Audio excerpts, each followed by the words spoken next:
नमस्कार दोस्तों, आप सभी का एक बार फिर से स्वागत है मेरे इस YouTube चैनल पे। और आज जिस हम टॉपिक के बारे में बात करने वाले हैं वो बहुत इम्पोर्टेंट टॉपिक है और इससे पूरी दुनिया में 1 बिलियन से भी ज़्यादा लोग पीड़ित हैं। तो इस वीडियो को अंत तक ज़रूर देखें और हमारे चैनल को सब्सक्राइब जरूर करें। तो आज हम बात करने वाले हैं माइग्रेन के ऊपर। जी हाँ दोस्तों, दुनिया भर में इसके 1 बिलियन से भी ज़्यादा पेशेंट्स हैं और ये आपकी क्वालिटी ऑफ लाइफ को बहुत ज़्यादा अफेक्ट करता है। ये आपकी क्वालिटी ऑफ टाइम को इतना कम कर देता है क्योंकि मेजॉरिटी ऑफ टाइम आप प्रिकॉशंस लेने में और इससे जूझने में ही लगा देते हैं। दुनिया में 150 से भी ज़्यादा प्रकार के हेडेक्स पाए जाते हैं, लेकिन माइग्रेन अपने आप में एक अलग टाइप का हेडेक होता है। इसमें ये एक न्यूरोलॉजिकल डिसऑर्डर है जिसमें कि यूनिलैटरल टाइप के हेडेक पाए जाते हैं, यानी कि हेडेक जो है वो आधे सिर में या तो इधर या इधर, आपकी आईज में भी पेन हो सकता है विद हेडेक। और इसके जो कॉमन सिम्टम्स हैं वो है कि जब भी ये होता है तो इसके साथ आपको कच्चाजी हो सकता है, आपको वोमिट आ सकती है, आपको रोना आ सकता है और इतना कभी कभी इतना सीवियर पेन होता है कि पेशेंट बर्दाश्त के बाहर हो जाता है। यूजुअली जो पेशेंट्स आते हैं वो बहुत ज़्यादा सीरियस कंडीशन, यानी ये कह लो अपने यंग टाइम से इस चीज़ से जूझ रहे होते हैं। उन्हें पता ही नहीं होता है कि इसको कैसे ट्रीट किया जाए। कुछ और सिम्टम्स जो इसके साथ आते हैं वो है कि डिम विज़न हो सकता है, यानी कि आपको कुछ देर के लिए दिखाई नहीं देता। ब्लरी विज़न हो सकता है, यानी कि आपको धुंधला दिखाई दे सकता है, या कुछ तारे तारे चिमटिमाटे भी दिखाई दे सकते हैं। तो दोस्तों, माइग्रेन होता क्यों है? पहले इसे जानने से पहले हम ये देखते हैं कि ये पाया किन में ज़्यादा जाता है। इनकी मेल फीमेल रेशो में ये फीमेल्स में बहुत ज़्यादा पाया जाता है एज कम्पेयर टू मेल्स। तो इससे आप एक चीज़ ये समझ लीजिए कि ये एक हार्मोनल और इमोशनल रिलेटेड प्रॉब्लम है।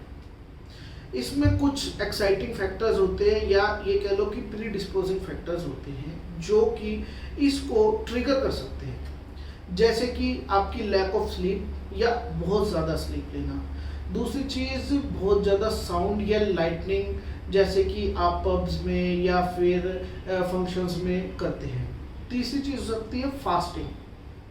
चौथी चीज़ होती है कैफीन की मात्रा को ज़्यादा लेना, यानी कि जो लोग कॉफ़ी बहुत ज़्यादा अमाउंट में पीते हैं उनको होने के चांसेस ज़्यादा होते हैं। बहुत ज़्यादा अमाउंट में स्ट्रेस या इमोशनल टेंशन होना, इस चीज़ की वजह से ये पाया गया है कि जिनमें इमोशनल चेंजेस बहुत ज़्यादा होते हैं उनमें माइग्रेन की सिचुएशन है वो बहुत जल्दी जल्दी मतलब हेडेक्स रीअपियर होते हैं।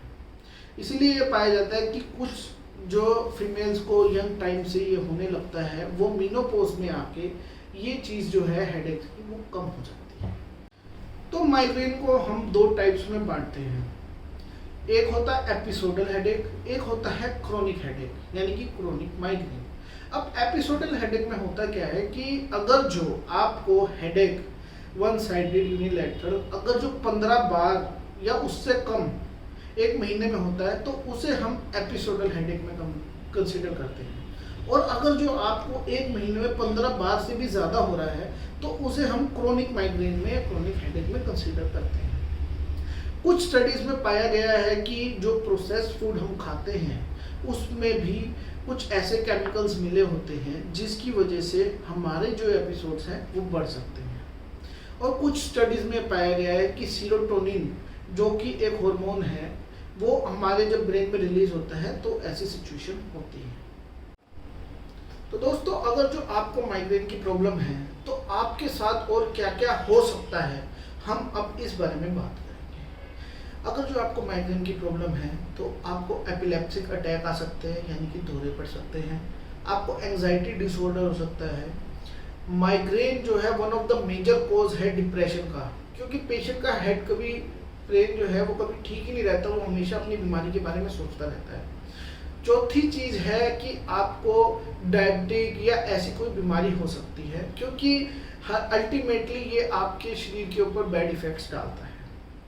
पांचवी और जो मेजर चीज़ है वो है कि आपका पेट भी खराब हो सकता है, जी हाँ दोस्तों, माइग्रेन एक प्रीडिस्पोजिंग कोज है आपके आईबीएस का, यानी कि इरिटेबल बोवल सिंड्रोम। इससे और भी चीज़ें हो सकती हैं, लेकिन ये बहुत कॉमनली पाई गई हैं उन पेशेंट्स में जिनको माइग्रेन की प्रॉब्लम पुराने टाइम से होती रही है।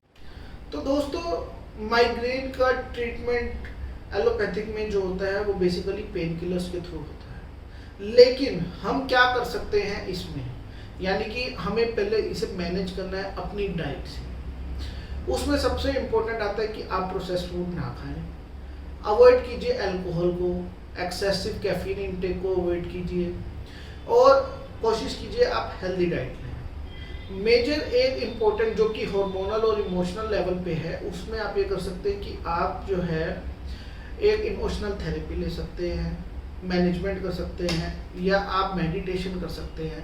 और कुछ स्टडीज़ में पाया गया है कि मसाज, गर्दन की और सर की मसाज अगर जो आप रिपीटेड लेंगे तो उनमें माइग्रेन होने के चांसेस कुछ कम पाए गए हैं। अब ये तो हो गई बात हमारी जनरल पर्सपेक्टिव से। अब हम होम्योपैथी में आपकी इसमें क्या मदद कर सकते हैं होते हैं। सबसे इम्पोर्टेंट तो हमारा जो बेसिक्स है वो है सिमिलिनम के ऊपर ही, कि हम पूरा कॉन्स्टिट्यूशन देखें और उसके बेसिस पे आपको एक सिंगल रेमेडी निकाल पाते। लेकिन कुछ ऐसी मैंने होम्योपैथिक मदर टिंचर्स अपनी प्रैक्टिस में ढूंढे हैं जो कि मैंने देखा है कि फॉर द टाइमिंग ये कुछ लेवल तक आपकी हेल्प करते हैं रिपीटेड अटैक्स को कम करने में। क्योंकि यहाँ पे हमें दो चीज़ों से लड़ना है, एक फ्रीक्वेंसी से भी लड़ना है, खाली मेडिसिन से नहीं, एपिसोड्स की फ्रीक्वेंसी भी हमें कम करनी है, तो उसमें ये मदर टिंचर होते हैं। तो अब हम बात करते हैं होम्योपैथिक मदर टिंचर्स के ऊपर। इसमें सबसे पहला है लैक्टुका विरोसा, दूसरा है वायला ओडोराटा, तीसरा है स्कुटलेरिया, चौथा है गुराना और पांचवा है हेमिडेस्मस इंडिकस। ये कुछ मदर टिंचर्स हैं आप जो ले सकते हैं डेली बेसिस पे, जो आपको हेल्प करेंगे आपके माइग्रेन से लड़ने में। धन्यवाद दोस्तों।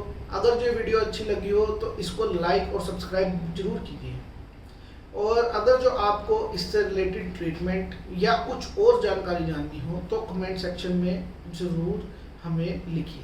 धन्यवाद।